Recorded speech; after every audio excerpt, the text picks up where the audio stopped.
Welcome to all of our squeaky listeners. Lawrence, it's raining here in southern Alberta, but it's warm everywhere in my heart. It is so great to see you again for one more week where we get to have our conversation from a Métis perspective. Let's jump right into it, folks. It's National Iced Tea Month. I'm sure many of you are starting to mix up that fresh spring drink as we hopefully start to see the kids out there. It's National Rhubarb Strawberry Pie Day by the time this airs, and as well, it's Egg Roll Day, which I did find a little bit odd, but let's try to keep the two things separate. Lawrence, it's the Queen's Platinum Jubilee, 70 years. Now, I think we need to celebrate that because of, there's a relationship between our country and the monarchy. But what do you think needs to happen? There's a lot of conversation happening right now regarding should the Queen apologize in the sense of colonialism. Where do you stand on that? Well, yeah, I think if she is pointed enough to actually apologize for their role, that's certainly something that they might consider. But, UNDRIP is based on the Royal Proclamation, in 1763. So certainly that came from a king back in those days that declared that the people needed to make agreements with Aboriginal groups, Indigenous groups that were here at that time, which the Métis are based on that. And the First Nations, of course, that treaty system is sort of based on that. So, but for the role in residential schools, we would certainly have to filter that out. But colonialism, certainly those efforts were always in place, and parliamentary rule and that type of stuff. And ever since we gained independence, we kind of kept, some of the policies going, to further implement those colonial practices. So, we'll see what happens. And for her, there's always that controversial claim about from Kamloops where 10 students went missing after a picnic with her, and in 1964, and certainly, people have been trying to put that to bed, but certainly, I think for that community, they certainly want to keep that issue open, right? So, I hadn't heard any bit of that story before. I mean, I would imagine every step that she takes is monitored, and there's everybody in the world watching at that time. I do understand it's not like everybody had a camera out videoing everything that was occurring at the time, but I'm sure it does sound like a bit of a tall tale. Yeah, the proclamation, colonialism had been occurring by that, in the 1800s for a long time already. There, you think of the British rule. So, the idea that this is what they had in place to try and manage new lands and the people in new lands. I understand where this came from and how we were derived, the relationships between the First Nations and our colonial settlers. But I think, when you identify that there are serious gaps and errors in judgment, then they need to be acknowledged. And the conversation needs to be continued, shared, an understanding of residential schools, but we shouldn't also bury it, because if we don't continue to talk about it and acknowledge how we got here, it's the age-old statement, you'll forget it. So I think that's extremely important. Yeah, but if I was, true and blue Métis, which I am, I probably wouldn't, really acknowledge their government as someone that would be there to take care of us, and even to this day. And even to this day, yeah. Yeah, so, that's, because I know the history and I'm a strong advocate. I know, all those things that are in place for us to get those viewpoints. But, it is like it is. If they want to celebrate it and they want Canada to offer them some money to do that, well, then that's certainly Canada's agreement. And certainly not one of mine, but... when our people stood against the colonial government and confederation, they did it for a reason, and they knew what was about to happen, in the late 1800s. So, I remember all that. Well, based on how old you look, I actually think you might have been there. The idea of the resistance and the rebellions that were occurring, at the end, this is almost more conquered land than it was that relationship of, yes, let's work together. And now we need to reestablish, I think, a lot of those relationships and try and figure out how, as citizens and, sharing our communities, how do we continue to move forward? So I think that builds a lot of strength. And maybe that leads into the next question, Lawrence, or direction that we need to talk about is the Métis Assembly vote that just happened. How do you think the impact will be when it comes to our conversation about Constitution? Yeah, I mean, if the decision was based on like an election, that's certainly not something I would support in extending, because I'd rather just have the election tomorrow to get on to another 4-year term. But if it's questions around Constitution and self-government and getting us better prepared for that, then yeah, a year extension does make sense. So for our listeners, this was based on the June 4th vote, where we were trying to determine, does our elected officials stay on for one more year and continue the Constitution vote or discussion and vote, or do we just re-elect new people? So it sounds to me, Lawrence, as though the direction will be that you're in place for another year. Yeah, exactly. And certainly personally, it's great to have, another year of sturdiness, as you could say. But, yep. In the name of the nation and the government, it's kind of, are we putting ourselves before the cart or after the cart? Like, how do we know the self-government will pass, the framework that they're going to present to the members? Yeah, so it's still up in the air, pretty much. But I mean, that's my viewpoint, right? And you're the steward for our community. So folks, and I say it just about every time, you want to have a conversation with Lawrence, call him up, fire him an email. That's one of the things I appreciate, Lawrence. You give your time each week for us to have this conversation, but also, your commitment to the community. I do know that we're going to have a barbecue here during Stampede. I know that there's a golf tournament coming up. There's the Métis Fest that's going to be going, right? We're creating all sorts of opportunities for people to have those conversations, including the business mixer, which, as a reminder to the folks who are listening out there, I think it's June 16th. Make sure you send your request or your RSVP into our office. And yeah, I look forward to seeing you. I try to attend as many as I can, and I always enjoy, continuing to share my business relationships with our community and the conversations. Yeah, it should be fun. Richard Piche is going to play this one. And like I said, it's, continuing the legacy from the other previous presidents, and there's a balance, right? And I don't think I've really,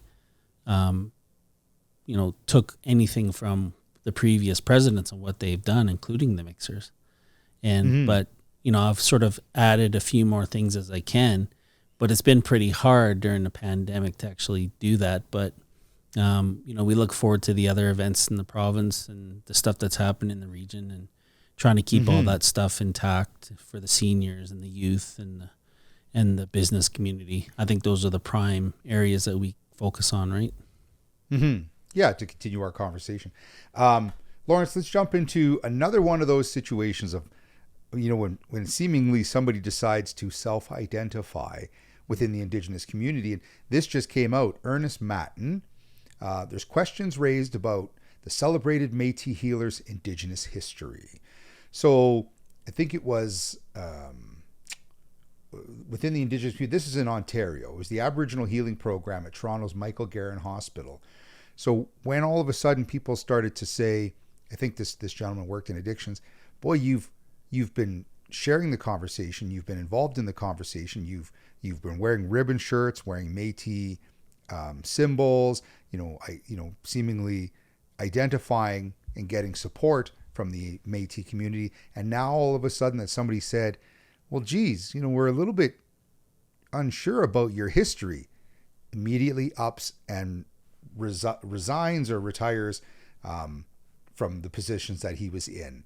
Doesn't that just seem a little bit kind of odd?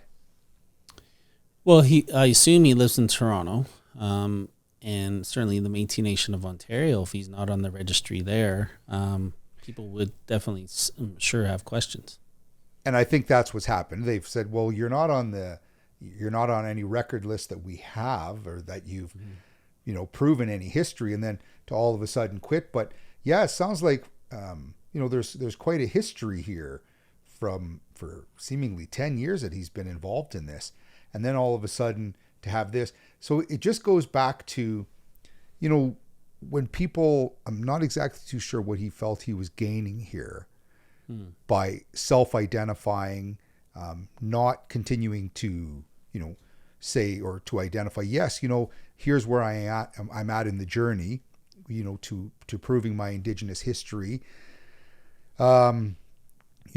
Is it, whose responsibility does it fall on? Is it the provincial organizations, the locals, in order to say, listen, we're happy for you to participate, but we'd like to just do a little bit of research into your background so that we're comfortable when we share. Because this person, when there was the celebration going on for, I think it was a Sweat Lodge, the Lieutenant Governor was there from Ontario, the Arkells band played, like it was a pretty big event, and seemingly that's all kind of come crashing down and fallen onto the wayside. But in the meantime, here's what we're left with: somebody who's claiming.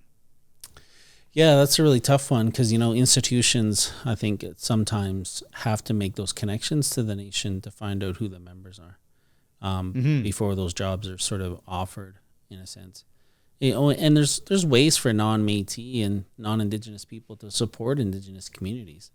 But when there's a job that's earmarked for an Indigenous person, they might want to be honest with themselves, be upfront, do all those proper things. And institutions have to take a role in that too in their HR department. They really have to be there to go, yes, that if that role is for an Indigenous person, they have to have all those mechanisms in place to make sure that goes to an Indigenous person, right? So yeah, so you're right. There's some responsibilities.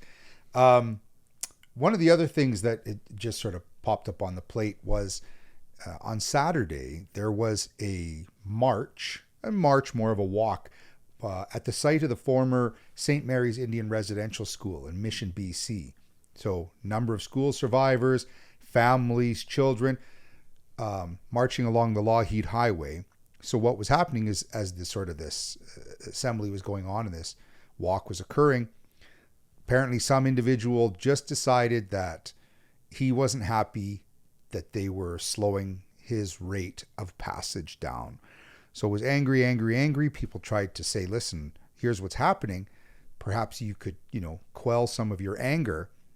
Decided, nope, he's going to drive against traffic. He's frustrated. Well, he ends up hitting 4 people.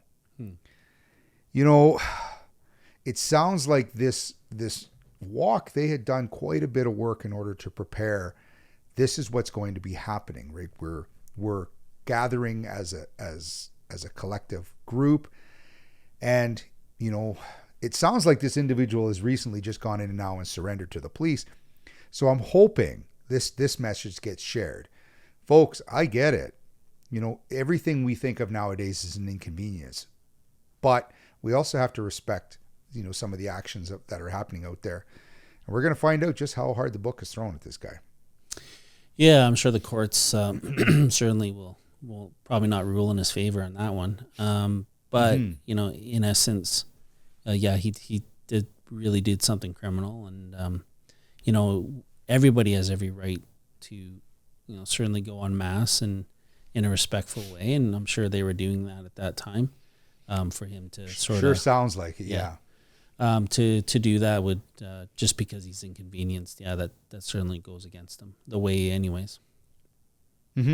Well, and here at the same time, BC's Cooper Island Residential School had such a notorious reputation that I was just reading about it. Right now it's surrounded by water, but the people who were there, survivors called it Alcatraz after the maximum security prison in San Francisco Bay, where nobody could escape. In this case, the stories out of the school and the motivations, it was very hard for the young children to ever leave. And it's even harder seemingly right now for us to uncover the stories behind it. So, these families that are marching, these families that are talking, these families that are sharing their stories, this is where we have to find patience and be respectful, right? Everybody's going through a different journey. And in this person's situation who decided to, try and race around and hit some people with his car, yeah, you're going to learn. Let's hope you learn a very valuable lesson, because we're learning valuable lessons right now from all these residential school survivors. Yeah, I'm sure every residential school felt like Alcatraz too. I mean, that's the way they designed them, right? Yeah, they didn't want people leaving. Let's talk about something fun, Lawrence. Gas prices.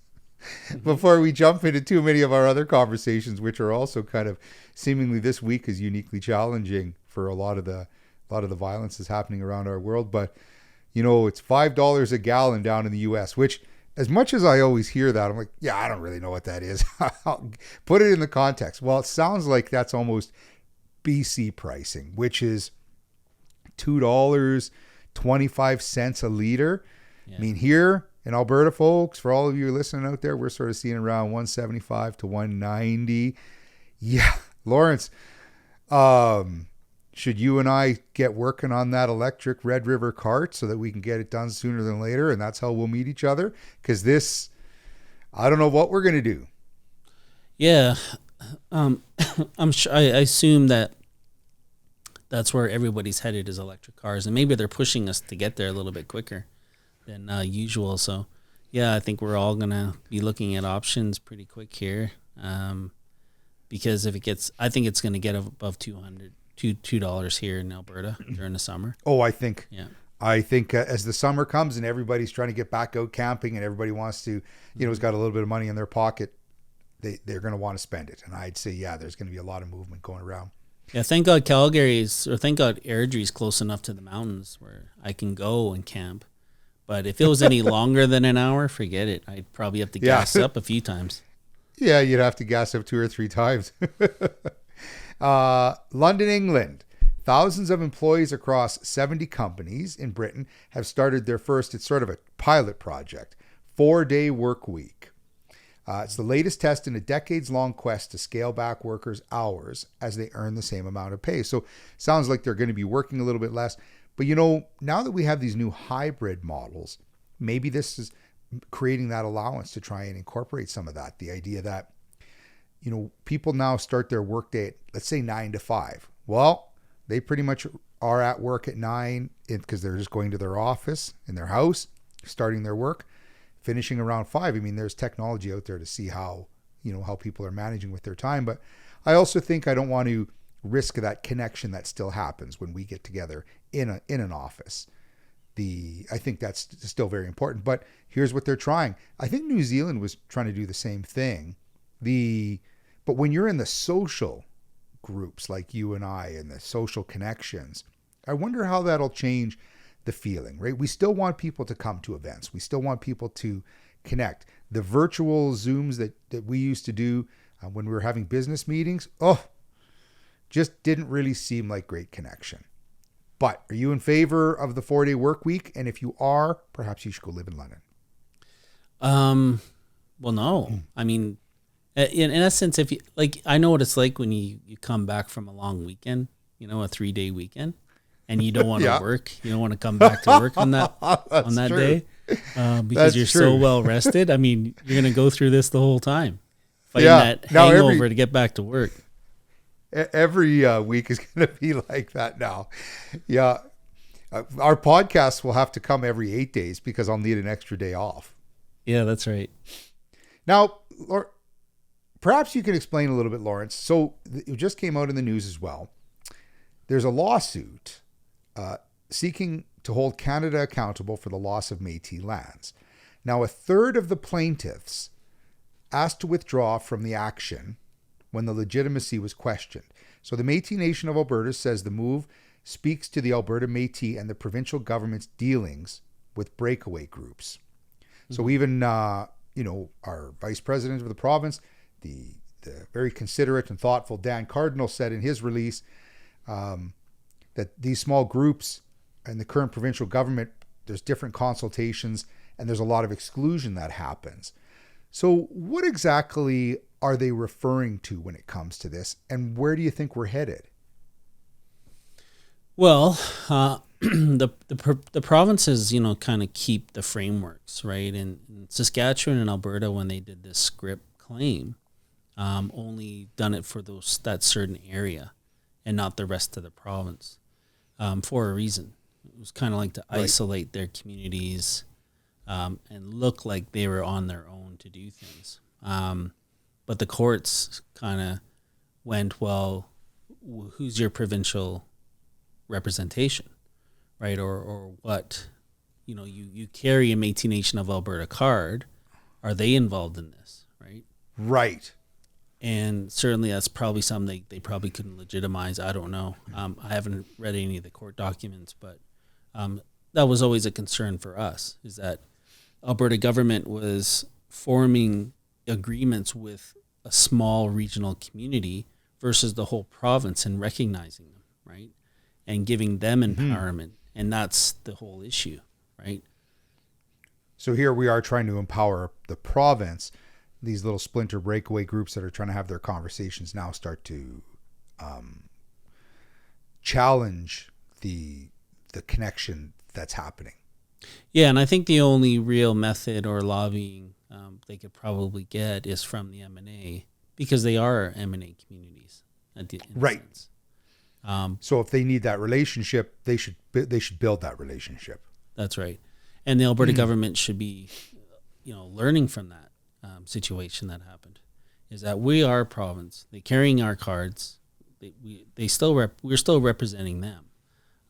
But then they sit there and let them know that they don't represent us, and Audrey Puttra doesn't represent us. So that's right. Part of the problem, right? Becomes this whole rigmarole, and Alberta government can't keep up to that.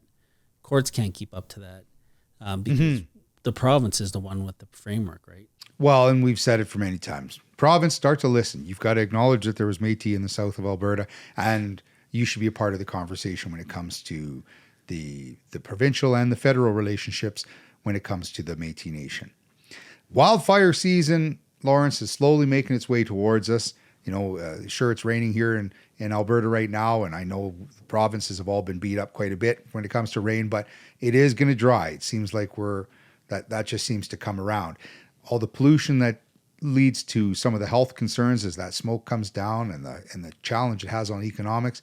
Let's talk about something fun. Lawrence, the light's on, Leighton, send the signal. What plant do you have for us to talk about today? And let's hope that we can give it as much moisture as it needs to grow, because again, once she starts to get dry around here, boy, it's hard to get the energy up, because you're just fighting the smoke. So yeah, it's called INDIGENOUS, which is raspberries. INDIGENOUS. Very good. Well, that one actually seemed to roll off my tongue. Normally, me, I kind of struggle with it. INDIGENOUS. Okay. Your ancestors must have ate a lot of it. Wild raspberries are found throughout Alberta. They grow rapidly and flowers late May and June. The berries are very tasty and delicious for jams.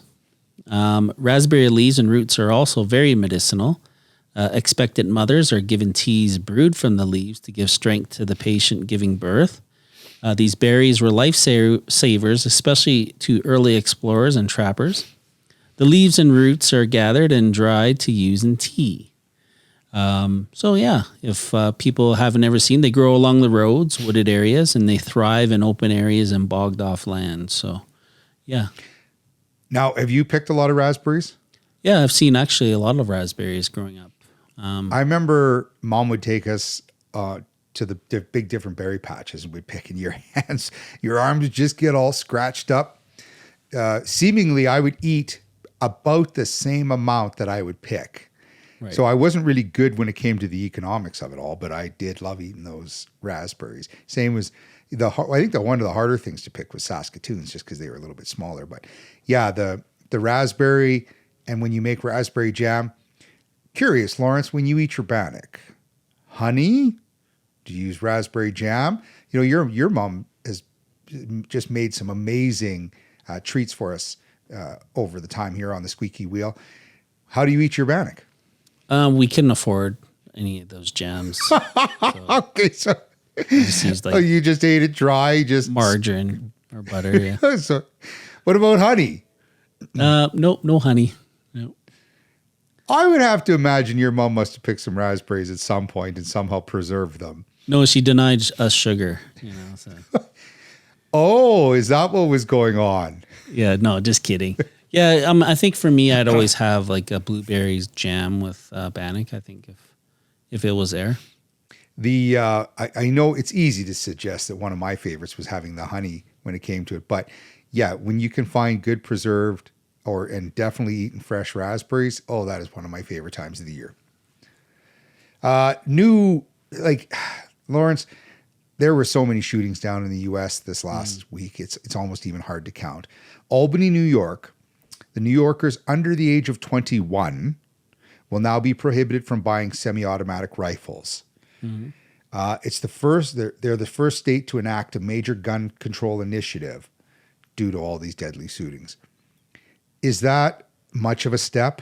They've always said criminals never have trouble finding guns. In this case, mass shootings, I think, are, I don't know, it's almost like a mental health thing. That's right. People don't know how to respond. They don't know how to react.